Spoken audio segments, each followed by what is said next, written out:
Do you suffer from anxiety? My name is Kim. I'm a licensed and nationally certified Chinese medical provider and a Taoist practitioner. And today I'm going to take some time and talk about anxiety from a Chinese medical perspective, why it's so hard to treat, and what you can do to help yourself feel better. What makes anxiety so hard to treat in Chinese medicine? Well, first off, in Chinese medicine, anxiety is associated with the heart channel.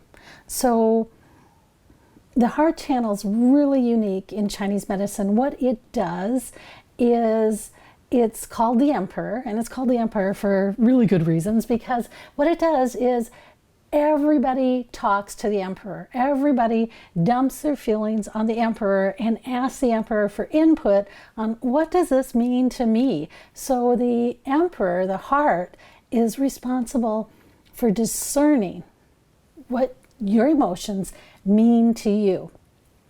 So anger comes off of the liver channel, and you might be driving down the freeway one day and you feel really angry because someone just cut you off. And the thing is the liver on its own doesn't identify the emotion that, or the mental, or the dialogue that goes with that emotion. It just identifies this emotion of being angry, and then it goes up to the heart and it says, hey, why am I angry? And the heart helps you by talking to everybody, figuring out what it is, and then identifying why you're angry. So you're angry because, oh my gosh, that guy just cut you off, and that was really rude. So that's why you're angry. That's what the heart does. It discerns everything. What ends up happening over time, the heart becomes overwhelmed. And it can become overwhelmed for a number of reasons, because the heart, it's a physical organ, and it also has mental, emotional, and spiritual properties in the body. So, okay, so what does that mean? Well, one of the big difficulties today is the nutritional value of the foods we're eating. So even though the heart has all these functions, it needs certain materials in order to function at its optimum, right? So like if you were a car, you would need your oil change, you would need gas, you would need these things that would help you function at your optimum level. And sure, over time, those things are going to get worn out, but if you don't change your oil, or if you don't put gas in your car, that stuff, that not working, happens a lot quicker. And so that's kind of the same concept, is that over time, we use a lot of the resources, and if we're not putting the resources back in, then all of our organs, not just the heart, but all of our organs are not going to have the resources needed in order to function the way they're supposed to. So in Chinese medicine, every organ has more than one function. Western regular medicine really focuses on the physical properties of every organ. The heart pumps blood, the liver detoxifies, and that our organs have more functions than just the physical functions that they play in our body is becoming a more accepted idea in regular medicine, because regular medicine has recently progressed to the point where they can actually find what is happening in these organs that impacts our emotions. And in Chinese medicine, that is a belief structure that has been around for thousands of years. So the heart has more functions than just pumping the blood through your body. And when the heart is off, anxiety is one of the key emotions that you'll feel. Here's one of the most interesting things. When someone is about to experience a heart attack, one of the emotions that they feel the most is extreme anxiety. So along with the slurring in speech, the heart palpitations, and the extreme tiredness, there might be this insane amount of anxiety that suddenly pops up out of nowhere. There's another theory in Chinese medicine, and that's going to be 5-element theory. 5-element theory is not traditional Chinese medicine, and I'll do an episode on, hey, what's the difference between traditional Chinese medicine, classical medicine, and 5-element theory, so that you can understand what the differences are. But for now, just know that 5-element theory is not a theory that's taught in traditional Chinese medicine to any great extent. But what it says is it identifies how energy moves in the body.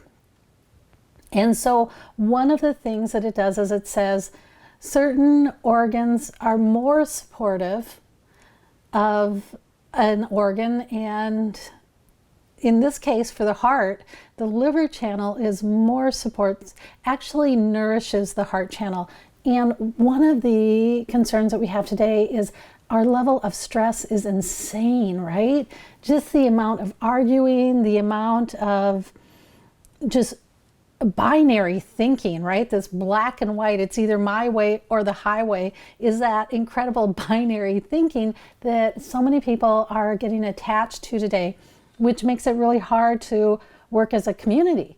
Well, the liver nourishes the heart. And so when the liver is getting blocked or is getting overly taxed, and stress is going to overly tax the liver. So any of the negative emotions are about that organ being out of balance. So, we know now through regular medicine that sometimes when we're depressed and that, it's because our stomach is so out of balance.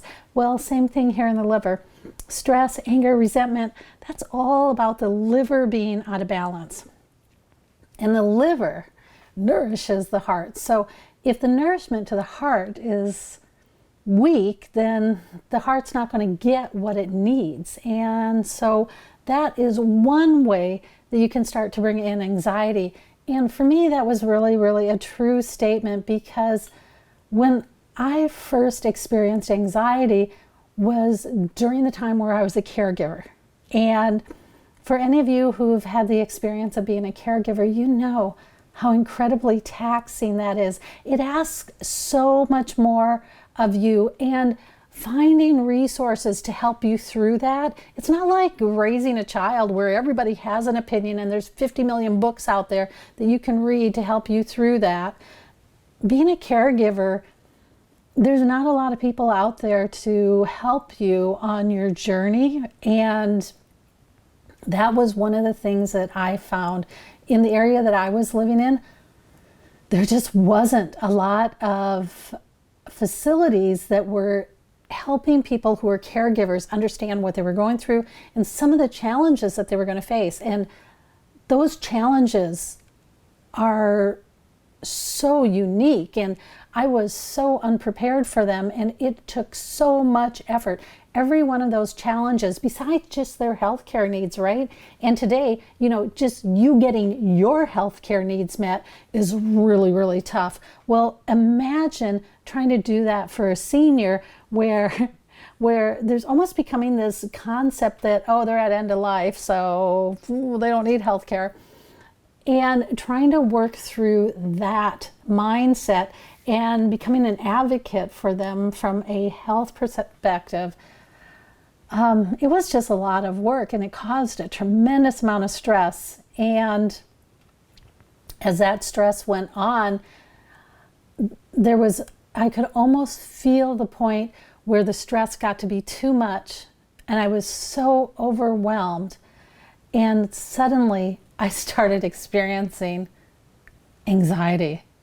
And that's when I realized, out of all the horrible emotions that you can feel, anxiety has to be the worst of them. Just has to be the worst of them.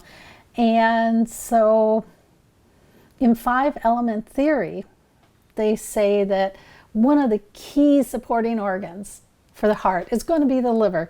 So if you're under constant stress, if you're under resentment, anger, frustration, and you're just feeling pent up, that kind of negativity is really going to impact the heart. And there used to be this type A personality that they would talk about all the time, and that type A personality would have heart attacks. This is one of the reasons why, because they were constantly stressed out and they were constantly depleting the energy that the heart needed. So if you marry that on the other side of the heart, so talking about energy flow in Chinese medicine and talking about 5-element theory, On the other side of the heart is the stomach. And how many people do you know who are high pressure, work all the time, workaholics, always have to get things done? How many of those people do you know that are really meticulous about what they eat, how they eat, and when they eat? Because for me, it's like zero. I know like none. So on the other side of the heart is the stomach. So if our stomach is really off, that's blocking any energy that should be coming out of the heart. And so now what little that is happening is getting trapped in the heart between the lung and the stomach. Really common pathology today too, right? All of a sudden we blow up, we've gained all this weight, and all of a sudden our gallbladder's off, our pancreas is off, or something in our digestive tract is off. And then all of a sudden we have heart palpitations, we can't sleep, we wake up in the middle of the night and we can't shut our head off. That's all about this energy flow in 5-element theory. So that's one way that you can get to the heart and anxiety. But there's another way you can do it too. And if you look at Taoism, and the theory of Taoism really fits in nicely with this 5-element theory. And what that theory does is it says when the heart is overwhelmed, when there's too much going on from a spiritual and a mental and emotional perspective, what it will do is it will offload some of this emotion, some of this drama, offload that and store it in the body until you can come back and deal with it. Isn't that amazing? I mean, that really makes our body look a lot different than what I thought it was. But this ability to store these emotions, I'll just tell you, one of the most common ways that you see that storage is in varicose veins or any of the little blood vessels that are right under the surface. They say that that is how those emotions are stored, that the blood stores the emotions. And you know, I remember reading when my mom went through her cancer treatment and she got blood transfusions. One of the things that she mentioned is after those transfusions that she had memories that weren't hers, and that had me curious. So I actually researched that, and I found after blood transfusions, a lot of people report memories that weren't their own, and that they seem to be part of that blood transfusion. So they seem to be memories from somebody else. Somebody else. Interesting, huh? So, okay, so let's say that memories really do travel in the blood. And if they travel in the blood, when you get overwhelmed, what Taoist Chinese medicine is saying is that you're going to store those emotions until you can deal with them. And you'll see people who have severe varicose veins, they haven't found the time to deal with them until they keep on getting backed up. So that's another way that the heart channel can be impacted, causing anxiety for you. There's a lot of ways you can get to anxiety. And there's just some of the ideas from TCM, from Taoist classical Chinese medicine, and from 5-element classical Chinese medicine on how you can get to anxiety. So with all of that being said, the two most common ways that we experience anxiety here in the West is between the liver and between the stomach. So between stress and eating, those are the two most common ways that we end up experiencing anxiety. Let's talk about some of the ways that you can then improve your anxiety levels, or at least reduce them and feel better. The first thing that I always recommend when people are feeling anxiety is calcium, because there is a need for calcium in the liver. In fact, that's going to be the major mineral that the liver uses. It's going to be calcium. And if the liver has the nutrition that it needs it's going to perform better. And if it performs better, your stress levels are going to come down, and then you're going to improve your anxiety by reducing your stress. Do you need more information on how to pick the right calcium for you?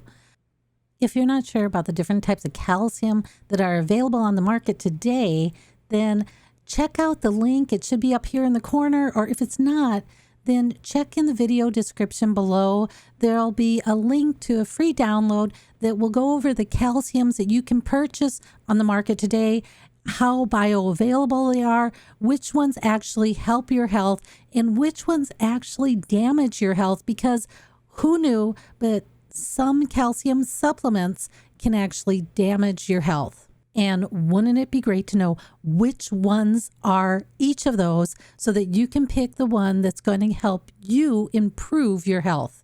There's another thing that you can look at is your eating habits. And you don't need a nutritional therapist to look at your eating habits and say, oh, well, yeah, I've been eating this, this, and this. You can do that all on your own. Now, when you want to step it up and get into some real depth on how to change up your eating habits to direct it specifically to your health concerns, well, then, yeah, you might need a nutritionist at that time. But beginning, let's be real. Every one of us can turn around and look at our eating habits and go, oh, yeah, well, not the best. Obviously, areas for opportunity. And that's what you need to look at in order to help your anxiety. There's another way that you can reduce your anxiety levels. That's with working with sleep. And if you can reduce your stress, if you can improve your eating, improving your digestion, I'm going to suggest that maybe 60 to 70% of sleep issues are coming off of a poor digestion. Now, that's just me throwing a number out there, thinking about what I see in clinic, thinking about what I experience with myself personally. I didn't look up any statistics on this. I don't know if anybody's really looking at that.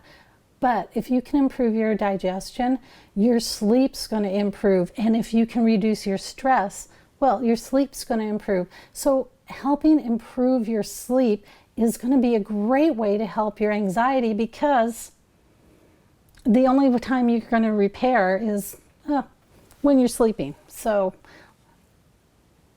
sleeping is going to be another great option to help reduce your anxiety.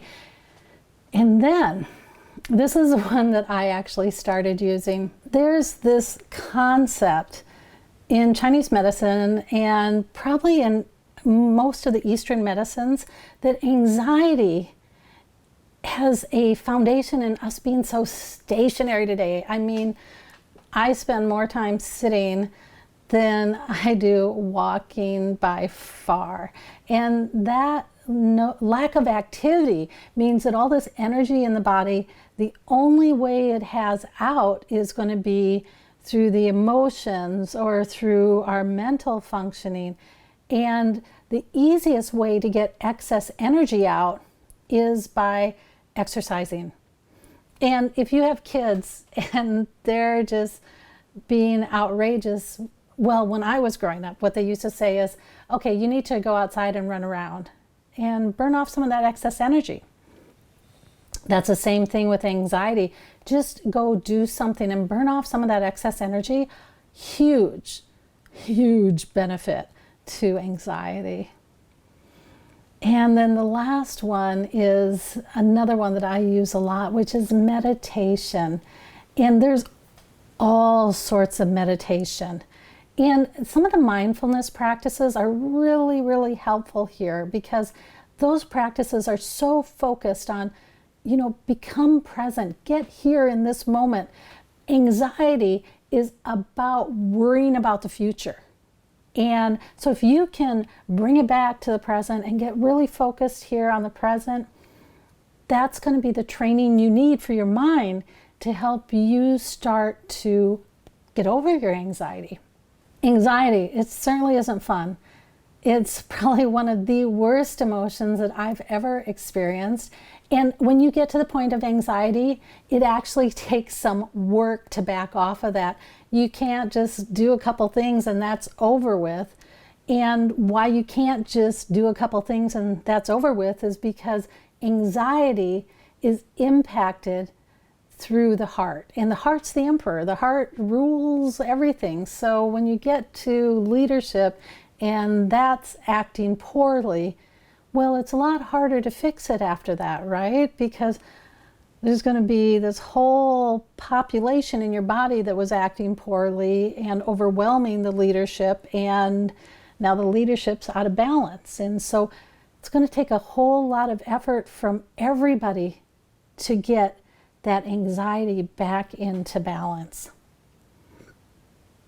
So there's some thoughts from an Eastern medicine perspective on anxiety, on how it happens in the body, and some of the things you can do about it. If you're thinking of using calcium supplements, make sure to remember to get your free download so that you can understand what supplements are in the market and that you can get the one that's going to help you the most. Okay, until next time, I will catch you on the other side.